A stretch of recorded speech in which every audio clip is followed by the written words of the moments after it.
Ni naiz Laudiokoa, eta orain dela 11 urte ailegatu nintzela Kotaora. Ni bidaiarea nintzen eta etorri nintzen bidaiatzen eta urpekaritza gustokoa neukan eta banekien posible zela urpekaritza eta bidaiatzea elkarte ona zirela, ez? Herri ezberdinak ikusteko, lan egiteko aukera ematen zuen gauza zela. Eta ni aurreko bidai batean, Norte Amerikan nengoenean, urpekaritza ikasi nuen eta titulu batzuk atera nituen. Azkenengo 10 urteak beste denda batean, urpekaritza denda baterako lan egiten nuen. Eta bueno, proiektu atera zen, ideia pizka bat, guk gure erara egiteko gogoa neukala, eta bueno, lagunen bitartez erabaki genuen pura vida sortzea, ez? Eta orain, hau da gure urpekaritza zentroa, hemen biltzen gera, hemen euskaraz hitz egiten dugu, eta hemen egiten dugu gure bizitza gehiena, Kotaon.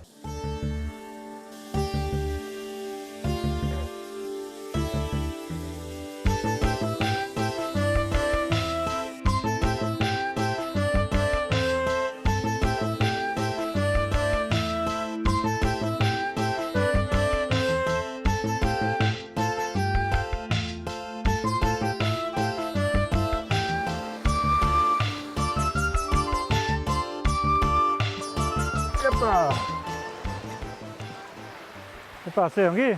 Zuzera, Audrey? Bani naiz. Bani naiz Jose. Ze, ongi? Zerikait? Bidei honen duzu? Gure itxasontzian dago, zure ekibinean? Handago. Handa, hirugarrena, ez handago, ezkerrean. Joan behar gira, laster, eta badude uinak hemen, hondartzan. Eta bakarrik naiz? Ez, nire semea eta bere laguna hemen dago. Orduan ez, presentako dizut. Salut Steph, je vous présente Audrey, qui va venir avec nous à bord du bateau. Salut. Bon, ben voilà, on va en profiter pour aller vite, avant que les vagues reviennent trop. Bagoaz, berehala. Allez.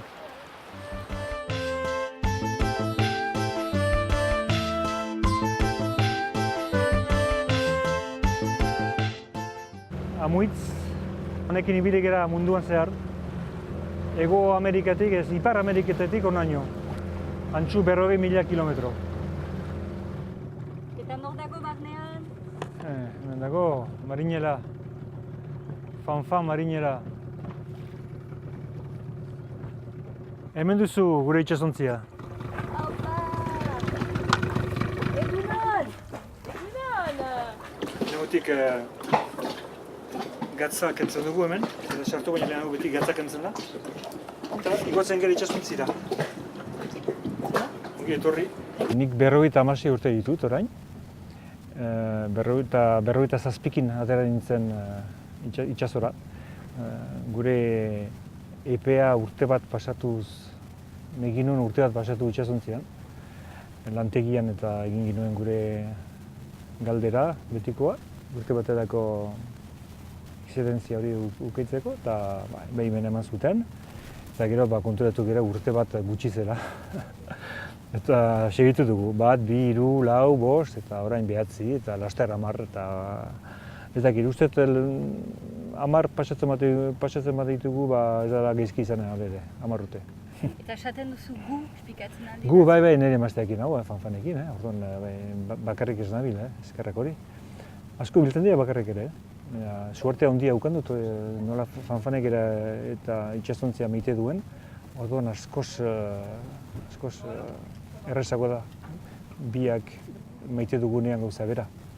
Fanfan Bretaña da, bretoina, baina hori dara 15 urte iparraldean bizi dela ere, bretoin euskalduna. Eta hemen gaude, usten? Eta joan gera onera, eta hemen etxe txiki bat dago, hemen ur gainean, eta ura saltzen du.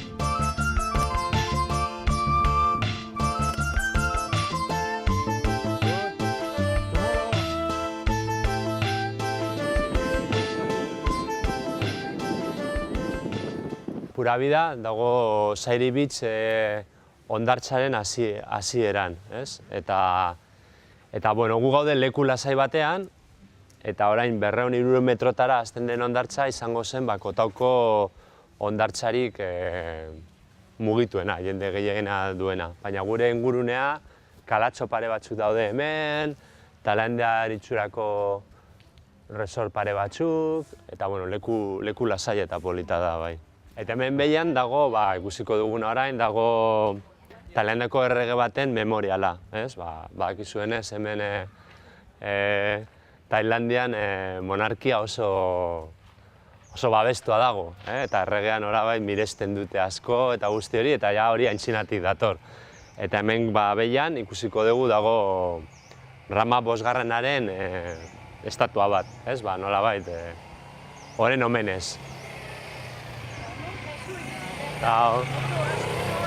Bai, trafikoa gero eta gehiago dago Irlan, eta kontu zibilidad behar da motorrekin. Hemen Irlan mugitzeko eragea gehienak, jende gehienak motorraz mugitzen da. Eta zure tailandes hizkuntza, nola doa? Bueno, nire tailandes hizkuntza hor dijoa, pixka bat badakit, nire emaztearen bitartez. Bueno, egunerako gauza txikiak azaltzeko eta hitz egiteko nahikoa, bai. Baina, bueno, ezin dut horrela elkarrizketa sakon bat eduki. Bonjour, Savatika. Bonsoir aussi, Savatika. Ah oui, Savatika. Hora, Savatika, neska oui. batek erraten duenean, Savatika, eta gizon batek erraten badu, Savatikap. Eta gero... Lo, Nam, oui. Merci. Eskerrik asko, comment dit? Kapunkap. Kapunkap. Gizon batek erraten badu, eta kapunka, neska bat. Idatzia dute hemen, errezago da, ala, nik ere bai, Importantena denetik da maipet. Maipet egan nahi du biper gehiagik ez duzula nahi janarien. Hori da importantena. Beste da zen duzu fitxikian hemen. Eta hemen dago Rama bosgarrenaren estatua, bere omenez. Hau da Tailandako erregerik veneratuena.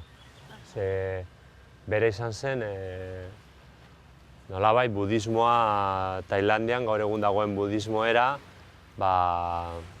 jarri zuena. Eta arroka horretan, beraren inskripzio batzuk daude hor.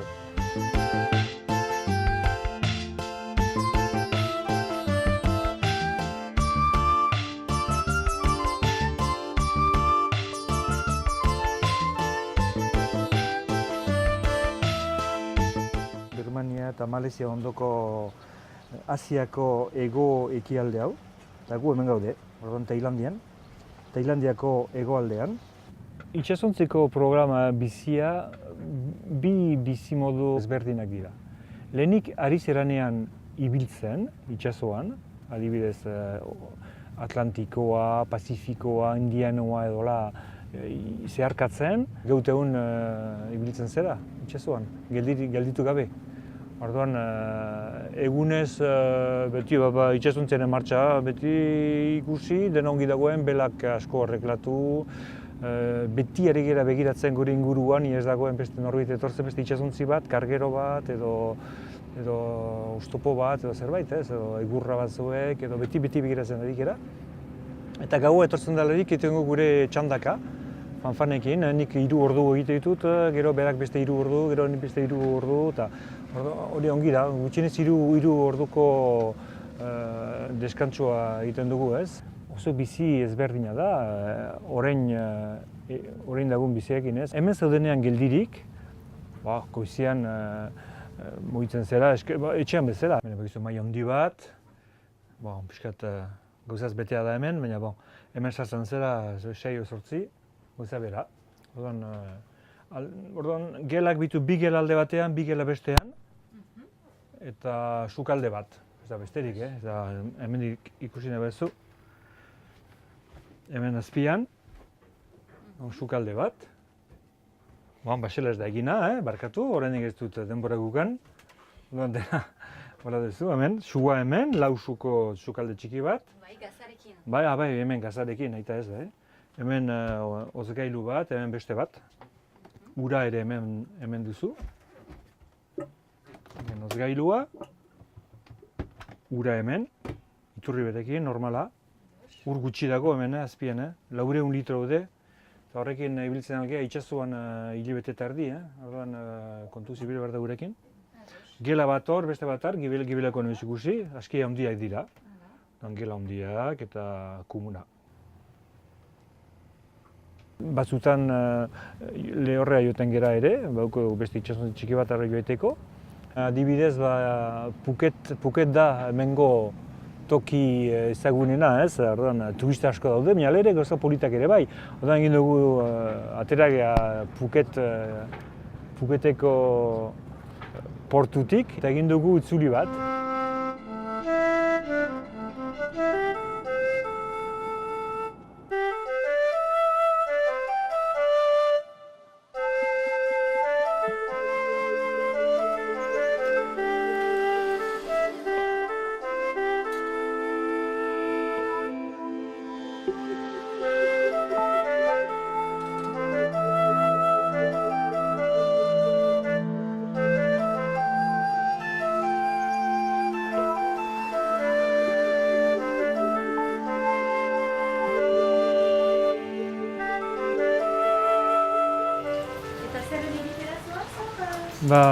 Poatzea masaje bat, Tailandiako masaje biziki famatua dira, eta ez dakit ikusiko dugu. Lehen aldia da, orduan ikusteko dena ongi ateratzen den. You want drink? Water? No, thank you.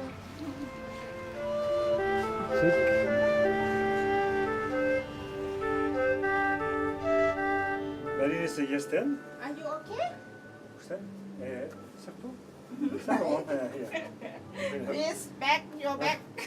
Hasi, alderantzi zerri dut. Prest.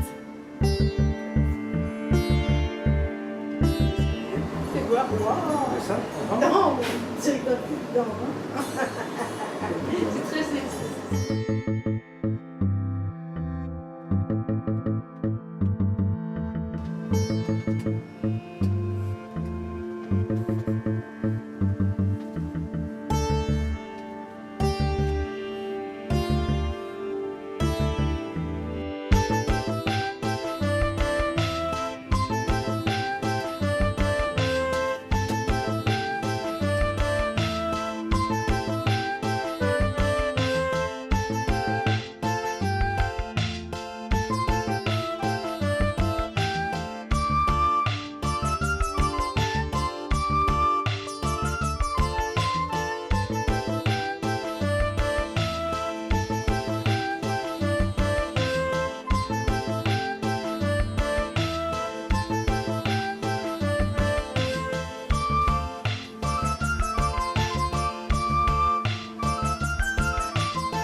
Kotaon hemen euskara gehien bat pura bidan egiten dugu, ez? Dago Aritz dago hemen, orain baita ere dago Imanol, eta gure artean, langileak garela hemen, lan egiten dugula hemen, beti euskaraz egiten dugu, mintzo egiten dugu gure artean.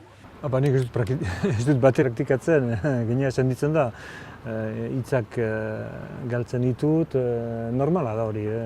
10 urtean antxu mintzatu gabe, urtean behin etxean eta hola pixka bat, amakin eta familian, ez asko ere.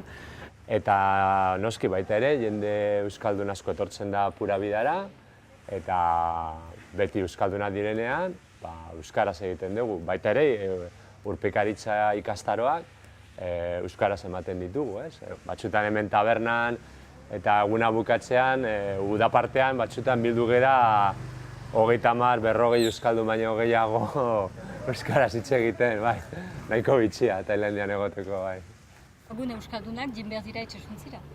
Hori gutxitan etortzen dira, zen eta urruti gaude gehienetan, eta bidaia ere biziki garesti izaten da. Pasatu dugu urte bat toki zoragarri batzuetan, adibidez Tahiti inguruan eta ez da inor etorri, zeren eta bidaiak balio zuen 2000 euro bakoitzentzat, nor paltzen aldu hori. Bakarrik hori, orduan pentsatu, ez da bat ere gauza erraza izaten. A ber, euskal kultura hemen, noski, orain interneten bitartez, beti jarretzen ditut Euskal Herriko albisteak, webgunetan, egunkariak irakurtzen, eta hori. Eta baita ere, beti egiten duguna da, hemen etortzen diren bidaiariak, oraindik ere batzuk irakurtzen dute, eta beraien liburuak, euskal liburuak ekartzen dituzte, eta guk hemen daukagu liburuzka bilduma txiki bat, eta aldatzen ditugu liburuak. Baita ere, batzutan bildu egiten gera aritzen, edo Imanolen etxean, edo nire etxean, eta afariak egiten ditugu, eta bergoratzen dugu Euskal Herriko janaria baita ere, bai. Atzo, nire emazteak, nire amaren bitartiz ikasi zuen porruzalda, eta beste euskal plater batzuk egiten, eta atzo, porruzadat egin genuen, zure omenez, Odri, eta Idiazalbago gazta goza baita ere eduki genuen, ez? Ez dugu praktikatzen euskal kulturaik itsasontzian, egia esateko. Zeren eta egia da fanfanek ulertzen du euskara hori bai, baina ez da mintzatzen, orduan ez gara mintzatzen euskeraz. Gero janaria egiten du berak gehien bat oso ezberdinak, oso sukaldaritza ona da.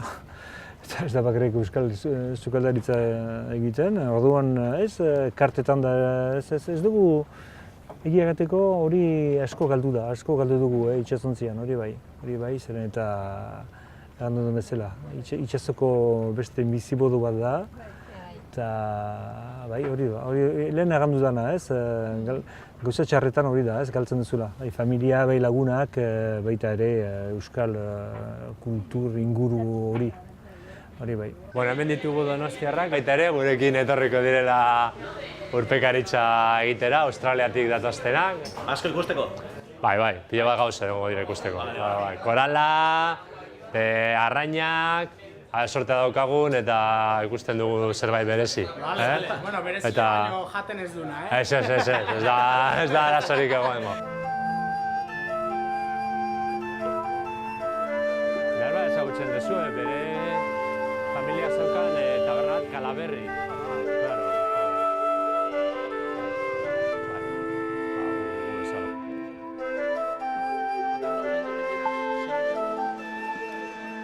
Hemen daude orain eskola ezberdinetako itsasontziak. Eta, etortzen dira ona hurbiltzen dira, eta, eskola bakoitzeko jendea salto egiten du itsasontzi ezberdinetara. Eta gure ingo ditxoiten gure itsasontzia etortzea eta salto egitea.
Kaixo, hemen gaude Hacienda aretoan, eta gaude gaur ospatzen gure laguna Tago eta Apura Bidaren bitartez bi instruktore berri egin ditugula.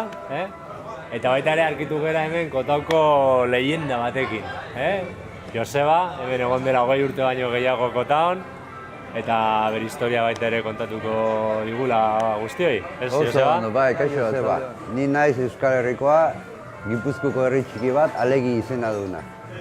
Eta damakizkit orain hemen 24 urte bizitzen. Bil izan du naiz mundun zehar, niri udazpiko deporte horik eta asko gustatzen zaizkit. Ikusi nituen Filipinak, Indonesia, Hawaii, Sri Lanka, eta bilatuz leku polit bat, Kotao iruditu zitzaidan beti leku politana. Egiten dute lan instruktore bezala, apneako instruktorea, norbaitek behar balin badu, nahi balin badu ikasi, ni prest izaten naiz erakusteko.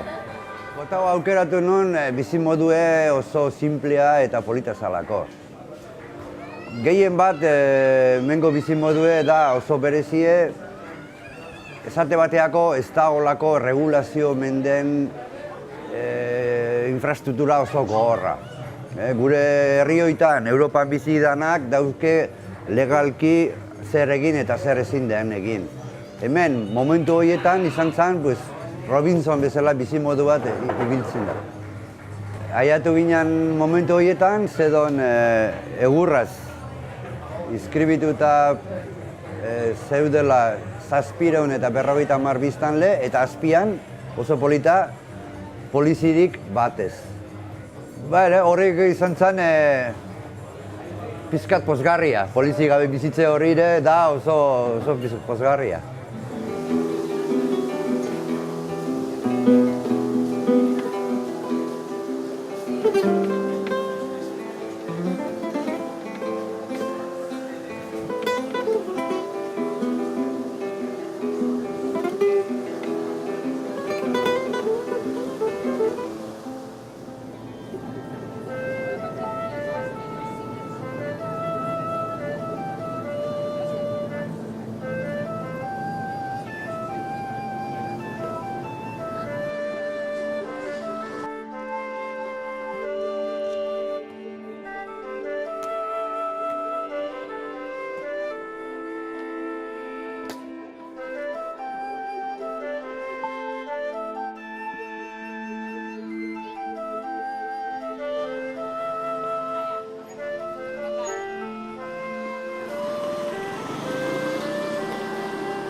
Bueno, tailandez gehienak orokorrean munduari buruzko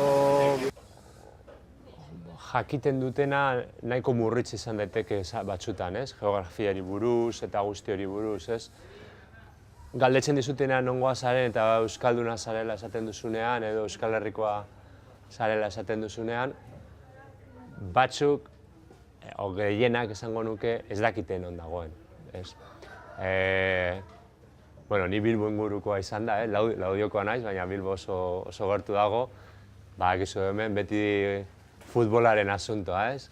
Esaten duzu Bilbokoa zarela eta beti Athletic de Bilbao, ez? Hori badakite, futbol taldea hori badakite, ez?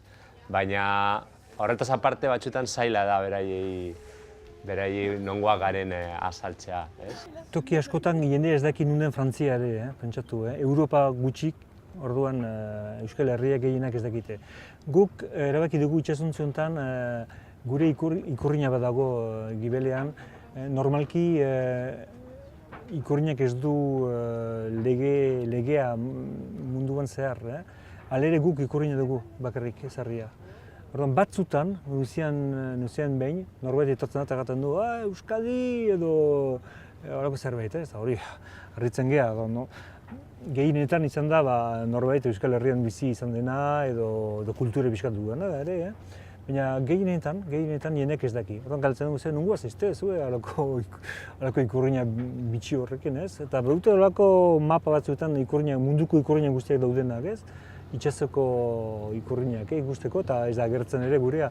Orduan jenek ez daki. Orduan egia da, beti ikurriña hori dugula gure itxasontzian. Baina hori jendeak ez daki, Euskal Herrian unden inork ez daki. Hori segur. Edo batzutan, hola gertatzen da bat, ez dakit, zuzaude... Kaledonia berrian, kanakek taula. Bai, hori bai, Kaledonia berrian da holako batzuek bai, hori bai.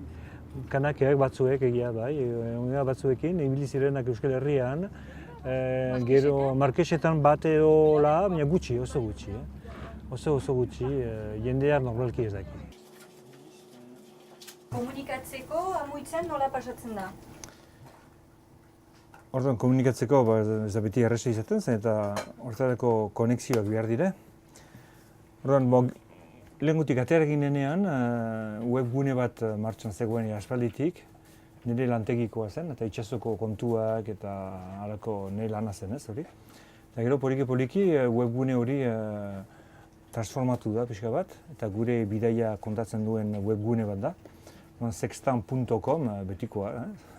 Eta horren bidez beti izartzen ditugu gure berriak, nun ari geran, zer norekin topatu geran, zer egiten dugun. Argazki batzuek, ez dut gauza ondirik kontatu oraingoan, baina dena kontatu dugu. 9 urteko kontua hemen dagoen bezu. Honen bidez, pixka bat, ari gera lotura hori mantentzen. Eta importanta da bai guretzat eta baita besteentzat ere.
Euskal Herria sartzeko bai, harrik pixka pentsatzen ez, urteak eta pasatu dira, eta bai, berriz lotura bat berpizteko eta hori bai, idea badugu sartzeko noiz, ez dakit oraindik noiz, laster, hemendik urte batzutara, hori guk ez dugu dena menperatzen, ikusi behar dugu, itxasuntzea saldu behar da lehenik, eta hori gauza zaila da.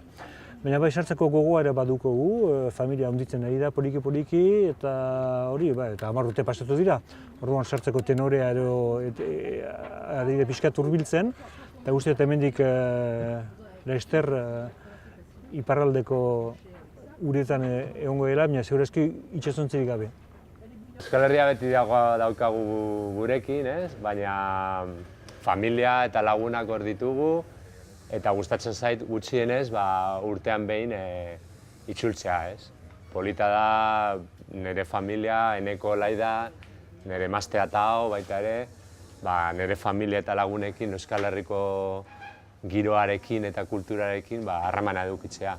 Eta saiatzen gara gutxienez, urtean behin joatea eta harreman hori jarraitzen, ez? Baina orain gure bizitza momentuz hemen daukagu.